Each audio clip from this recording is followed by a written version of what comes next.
শুনে যা যা বুঝতে পারলাম, পশ্চিমবঙ্গে আনন্দমার্গী সন্ন্যাসীদের খুনের ঘটনা ঘটেনি, বানতলায় ধর্ষণের ঘটনা ঘটেনি। আমি এটা একবারও বলিনি। আমার আপনি রিভাইন্ড করে বলুন আপনি কোন জায়গা বলেছেন, কোন পয়েন্ট আমার আছে। এই ঘটনাগুলোর পরে আমি একবারও বলিনি। আপনি আমি আপনার অগ্নিবারের অগ্নিবার দিয়েছি। শুনুন না, এই ঘটনাগুলোর পরে আপনি সিপিএম এর ভোট দেখেছেন? একবার দেখুন, একবার পিছনে ফিরে গিয়ে দেখুন। তৃণমূল আজ অব্দি ভোট পায়নি 2011 ছাড়া। দেখুন, একবার ঘুরে দেখুন না, আর প্লিজ একটু দেখুন না। 21 ভোট ইন্ডিভিজুয়াল দল হিসেবে হাইয়েস্ট, কত পার্সেন্ট? 48 এর কাউটা হাইয়েস্ট। আপনি কত পার্সেন্ট করছেন? 48% এর কাছাকাছি। আর সিপিএম 87 সালে কত ভোট পেয়েছিল জানেন অনির্বাণ বাবু? আমি ডেটা না নিয়ে কথা বলি। আপনি বামফ্রন্ট বলতে পারেন, সিপিএম নয়। হ্যাঁ, বললাম তো কত ভোট পেয়েছিল। বামফ্রন্ট বলতে পারেন, সিপিএম নয়, বলে দিচ্ছি আপনাকে। তাহলে ওগুলো তার প্রমাণ তো ওগুলো ঘটেনি। বানতলা, ধানতলা করুন, বলছি বানতলা, ধানতলা ঠিক করতে হবে তো। সিঙ্গেল পার্টি হিসেবে সিপিএম কোনোদিন 40-48 এর কাছাকাছি ধারে কাছেও যায়নি। তা বেশ বুঝলাম, তৃণমূল নয় পেয়েছে। ওগুলো করার পরে বামফ্রন্ট যে ভোটটা পেয়েছে 51% ভোট প্রায় 87 সালে, ওগুলো ঘটেনি। তার মানে কি ঘটেনি? আনন্দমার্গী হত্যা ঘটেনি? হ্যাঁ ঘটেছে তো। মরিচাপি ঘটেনি? ঘটেছে। কি করে ঘটলো? এই তো আপনারা বলছেন ভোট দেখিয়ে কিছু হয়নি, সন্দেশখালী হয়নি। এই তো উনি পারসেপশন বলেছেন। তাহলে আনন্দমার্গী, আপনি বলছেন তাহলে আনন্দমার্গী সন্ন্যাসী হত্যা পারসেপশন। আপনি নিজের কথাটা আমাদের মুখে বলে দিয়েছেন তো, বলেছেন এইমাত্র বললেন সন্দেশখালী সবার সামনে লোকগুলো পুড়ে গেল, ওটা পারসেপশন। আর কোনটা? বক্তব্যের কথা বলছেন? আনন্দমার্গীর কথা বলছেন। আনন্দমার্গীর কথা বলছেন। তাহলে বক্তব্যটা কি? আনন্দমার্গীর কথা বলছেন। আপনি দেখুন আনন্দমার্গী তুললেন, তারপর তো সিপিএম এত ভোট পেল, ওটা কি? হ্যাঁ, সেটা ব্রিজের উপর তৈরি হলো, ব্রিজের উপর যে ঘটনা ঘটানো হলো, অতগুলো লোক পুড়ে গেল। বক্তব্যটা কি হলো? পারসেপশন। আগে আপনি আনন্দমার্গী দাস, দুটোই তো বলছি। আনন্দমার্গী দাস শুনুন। আরে আপনি আগে বলুন ভোটটাতে। আরে আপনি ভোট সন্দেশখালী, আনন্দমার্গী, সন্দেশখালী দাস ওটা আলোচনা করব। গোধরা নিয়ে আলোচনা করব। ধানতলা কোনটা? গোধরা নিয়ে করব। সব কটাতে ভোট পেয়েছে। গোধরা নিয়ে করব। সব কটাতে ভোট পেয়েছে। গোধরার পরেও তো আরে গোধরার পরে তো মমতা বন্দ্যোপাধ্যায় ফুল পাঠিয়েছেন। আরে ফুল পাঠিয়েছেন তো সবাইকে, মুখ্যমন্ত্রী সব জায়গায় পাঠানো। গোধরার পরে তারপরে আপনি মানছেন তো? তাহলে পারসেপশন। গোধরায় গণহত্যা হয়েছিল। আমি জগন্নাথ বাবুর কাছে আসবো। জগন্নাথ বাবু, ওদের জ্বালাটা বুঝতে পারছি। এত কাণ্ড করার পরে নরেন্দ্র মোদীকে তৃতীয়বার আটকানো যায়নি। মমতা বন্দ্যোপাধ্যায় অক্ষমের আস্ফালনের মতো এখন বলছেন তো বেশি দিন টিকবে না। এখন এই বেশি দিন টিকবে না অপেক্ষায় থাকা একটা জোট, আর শপথ নিয়ে আজকে দপ্তরে গেছেন, তারপরে আজকে ক্যাবিনেট মিটিং করছেন, এগুলো স্বাভাবিক। কিন্তু করতে করতে কোথাও বডি ল্যাঙ্গুয়েজে আমি কোথাও যাকে বলে চাপের কোনো লক্ষণ দেখতে পাচ্ছি না এখনও পর্যন্ত। শরীররা প্রবল চাপ দিচ্ছে। বরং মমতা বন্দ্যোপাধ্যায় বোধহয় অনেক বেশি চাপ দিতেন বাজপেয়ীকে যখন ছিলেন মন্ত্রিসভায়। শুনেছি নিমানবাবুদের কাছে। জোট সরকারের ধর্ম হচ্ছে দুটি বিষয় নিয়ে জোট সরকার এগিয়ে চলে বা টিকে থাকে। এক হচ্ছে সংখ্যা, দুই হচ্ছে নেতৃত্ব। এর আগেও এনডিএ সরকার পুরনো সময়ের অটল বিহারী বাজপেয়ীর সময়ের সরকার চালিয়েছেন, যখন এই দুটি একসাথে হয়েছিল।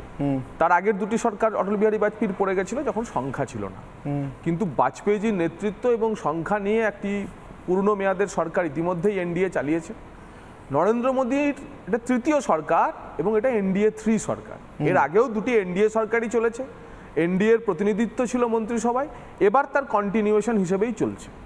বারবার যেটা বলার চেষ্টা করা হচ্ছে যে নীতিশ কুমার বা চন্দ্রবাবু নাইডুর বিষয়, কিন্তু আরও একটি বিষয় যেটা বলা হচ্ছে না, যে চন্দ্রবাবু নাইডু অন্ধ্রপ্রদেশের মুখ্যমন্ত্রী হচ্ছেন, সেখানেও কিন্তু জনসেনা আর বিজেপির যোগদান থাকছে। একইভাবে নীতিশ কুমারের সরকারটাও বিহারে টিকে রয়েছে বিজেপির সমর্থনে। তার ফলে এটি একে অপরের পরিপূরক হিসেবে এবং এনডিএ তার জোট ধর্ম মেনেই দিল্লিতে সরকার চালাচ্ছে। এবং দেখুন, সরকার তৈরি হওয়ার পর সরকারের যে দিশা তা একদম নির্দিষ্ট করে দিয়েছেন নরেন্দ্র মোদী। আজ তিনি সরকার গঠনের পর, দায়িত্বভার গ্রহণের পর দুটি বিষয়ে মূলত জোর দিয়েছেন। এক হচ্ছে যে কিষাণ সম্মান নিধির ফাইল, তার প্রথম ফাইল, যে ফাইলে তিনি সই করেছেন। দ্বিতীয়ত এরপরে তিনি বলেছেন যে গরিব মানুষের মাথায় পাকা ছাদ দেওয়া।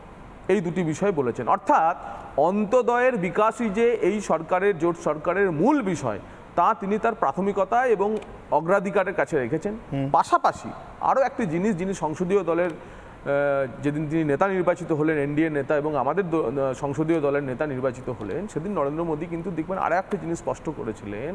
সেটা হচ্ছে যে ভারতবর্ষের যে একটি বিরাট জনাধার, যারা কিনা মধ্যবিত্ত থেকে উচ্চ মধ্যবিত্ত এবং নিম্নবিত্ত থেকে মধ্যবিত্তে যে রূপান্তরিত হয়েছে গত 10 বছরে, এই অংশের মানুষের কাছে তার হচ্ছে যে যতটা সরকারি খবরদারি এদের উপরে কম হয়, এদেরকে সরকারের কাছে কম আসতে হয়। অর্থাৎ এদের জন্য, এই ক্লাসের জন্য মিনিমাম গভর্নমেন্ট, ম্যাক্সিমাম গভর্নেন্স। আর ঠিক উল্টো দিকে অন্তোদয় যারা আছে তাদেরকে তাদের কোয়ালিটি অফ লাইফ, তাদের জীবনযাত্রার মানকে আরও তুলে ধরা।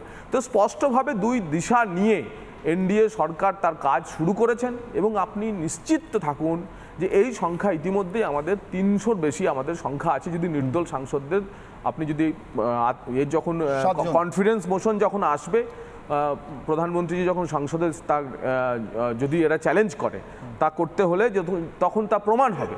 এবং এই সরকার যখন শেষ হবে ততদিনে দেখবেন যে ইন্ডি জোটের পিন্ডি চটকে গেছে।